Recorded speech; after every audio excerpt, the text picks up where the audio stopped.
தென்காசி மாவட்டம் வடகரை கிராமத்தில் யானைகள் அட்டகாசத்தால் விவசாயிகள் நிம்மதி இழந்துள்ளனர்.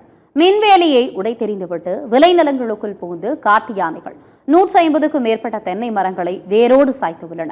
வனத்துறையினர் உரிய நடவடிக்கை எடுக்காததால் இனிவரும் காலங்களில் விவசாயமே அழிந்து போகும் சூழலுக்கு தள்ளப்பட்டுள்ளதாக விவசாயிகள் வேதனை தெரிவித்துள்ளனர்.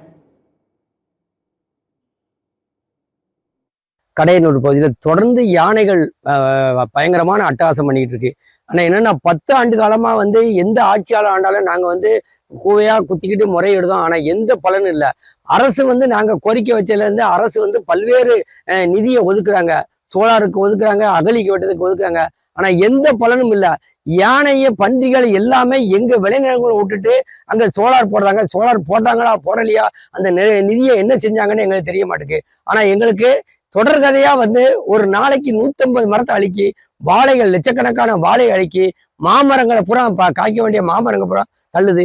இப்படி தொடர்கதையா ஆகிக்கிட்டு இருக்கு. ஆனா யானைய 16, 17 யானைய கேரளாவில இருந்து பத்தி கொண்டு எங்க இடத்துக்குள்ள விட்டுக்கிட்டு அங்க வேலி போட்டோம்னாங்க, சோலார் போட்டோம்னாங்க, வனத்தை ஒட்டி. இப்படி இருந்தா என்னையா செய்ய?